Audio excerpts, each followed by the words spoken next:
हरे Krishna. Shrimad Bhagavatam canto 4 chapter 5 दक्ष के यज्ञ का विध्वंस। मैत्रेय ने कहा, जब शिव ने नारद से सुना कि उनकी पत्नी सती प्रजापति दक्ष द्वारा किए गए अपमान के कारण मर चुकी हैं और शुभुओं द्वारा उनके सैनिक खदेड़ दिए गए हैं, तो वे अत्यधिक क्रोधित हुए। इस प्रकार अत्यधिक क्रुद्ध होने के कारण शिव ने अपने दांतों से होठ चबाते हुए तुरंत अपने सिर की जटाओं से एक लठ नोच ली, जो बिजली अथवा अग्नि की भांति जलने लगी। वे पागल की भांति हंसते हुए तुरंत खड़े हो गए और उस लठ को पृथ्वी पर पटक दिया। उससे आकाश के समान ऊंचा तथा 3 सूर्यों के सम्मिलित तेज के समान एक भयानक श्याम वर्ण का असुर उत्पन्न हुआ, जिसके दांत अत्यंत भयानक थे और उसके सिर के केश प्रज्वलित अग्नि के समान लग रहे थे। उसके हजारों भुजाएं थीं जो अस्त्र शस्त्रों से लैस थीं और उसने नरमुंडों की माला पहन रखी थी। उस महाकाय असुर ने जब हाथ जोड़कर पूछा, हे नाथ, मैं क्या करूं? भूतनाथ रूप शिव के प्रत्यक्षतः आदेश दिया, तुम मेरे शरीर से उत्पन्न होने के कारण मेरे समस्त पार्षदों के प्रमुख हुए, अतः यज्ञ स्थल पर जाकर दक्ष को उसके सैनिकों सहित मार डालो। मैत्रेय ने आगे बताया, हे विदुर, वह श्याम पुरुष भगवान का साक्षात क्रोध था और शिवजी के आदेशों का पालन करने के लिए उद्यत था। उस प्रकार किसी भी विरोधी शक्ति का सामना करने के लिए अपने को समर्थ समझकर उसने भगवान शिव की प्रदक्षिणा की। घोर गर्जना करते हुए शिव के अन्य अनेक सैनिक भी उस भयानक असुर के साथ हो लिए। वह एक विशाल त्रिशूल लिए हुए था, जो इतना भयानक था कि मृत्यु का भी वध करने में समर्थ था, और उसके पांवों में कड़े थे जो गर्जना करते प्रतीत हो रहे थे। उस समय यज्ञ स्थल में एकत्रित सभी लोग, पुरोहित, प्रमुख, यजमान, ब्राह्मण तथा उनकी पत्नियां आश्चर्य करने लगी कि यह अंधकार कहाँ से आ रहा है। बाद में उनकी समझ में आया कि यह धूलधारी आंधी सी, और वे सभी अत्यंत व्याकुल हो गए।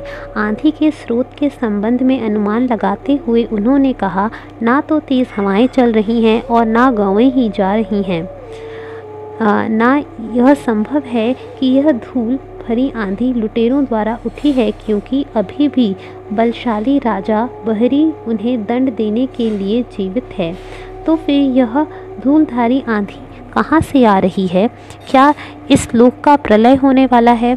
दक्ष की पत्नी प्रसूति एवं वहाँ पर एकत्र अन्य स्त्रियों ने अत्यंत आकुल होकर कहा, यह संकट दक्ष के कारण सती की मृत्यु से उत्पन्न है, क्योंकि निर्दोष सती ने अपनी बहनों को देखते देखते अपना शरीर त्याग दिया है।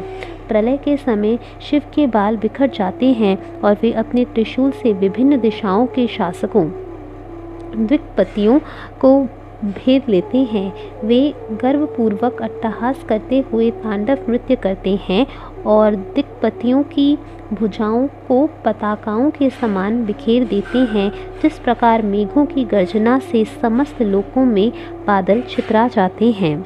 उस विराट श्याम पुरुष ने अपने डरावने दांत निकाल लिए। अपनी भौहों के चालन से उसने आकाश भर में तारों को तितर बितर कर दिया और उन्हें अपने प्रबल भेदक तेज से आच्छादित कर लिया। दक्ष के कुव्यवहार के कारण दक्ष के पिता ब्रह्मा तक इस घोर कोप प्रदर्शन से के बीच नहीं बच सकते थे। जब सभी लोग परस्पर बातें कर रहे थे, तो दक्ष को समस्त दिशाओं से, पृथ्वी से तथा आकाश से अशुभ संकेत अपशकुन दिखाई पड़ने लगे। हे विदुर, शिव के समस्त अनुचरों ने यज्ञ स्थल को घेर लिया। वे नाटे कद के थे और अनेक प्रकार के हथियार लिए हुए थे। उनके शरीर मकर के समान कुछ कुछ काले तथा पीले थे। वे यज्ञ स्थल के चारों ओर दौड़ दौड़कर उत्पात मचाने लगे। कुछ सैनिकों ने यज्ञ पंडाल के आधार स्तंभों को नीचे गिरा दिया, कुछ स्त्रियों के कक्ष में घुस गए, कुछ ने यज्ञ स्थान को विनष्ट करना प्रारंभ कर दिया और कुछ रसोई घर तथा आवासीय कक्षों में घुस गए।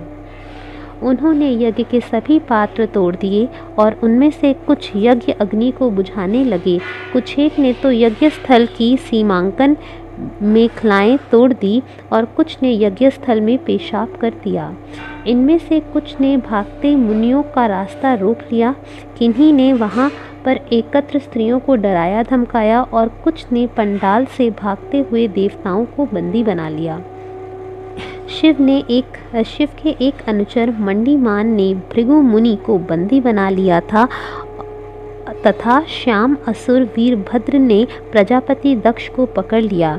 एक अन्य अनुचर चंडेश ने पूषा को तथा नंदिकेश्वर ने भग देवता को बंदी बना लिया। लगातार पत्थरों की वर्षा के कारण समस्त पुरोहित तथा यज्ञ में एकत्र अन्य सदस्य महान संकट में पड़ गए। उनके प्राणों के भय से वे चारों ओर तितर बितर हो गए। वीरभद्र ने अपने हाथों से अग्नि में आहुति डालते हुए भृगु मुनि की मूंछ नोच ली। वीरभद्र ने तुरंत उस भग को पकड़ लिया जो भृगु द्वारा शिव को शाप देते समय अपनी भौहें मटका रहा था।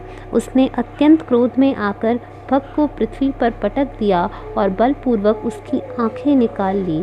जिस प्रकार बलदेव ने अनिरुद्ध के विवाहोत्सव में द्यूत कीड़ा के समय कलिंग राज दंत वक्र के दांत निकाल लिए थे, उसी प्रकार से वीरभद्र ने दक्ष तथा पुषा दोनों के दांत उखाड़ लिए, क्योंकि दक्ष ने शिव को शाप दिए जाते समय दांत दिखाए थे और पुषा ने भी सहमति स्वरूप हंसते हुए दांत दिखाए थे।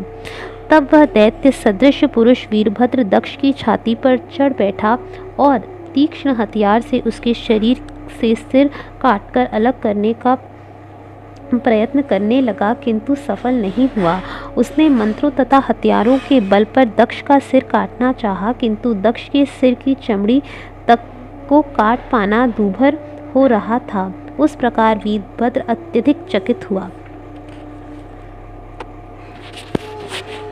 हरे कृष्ण।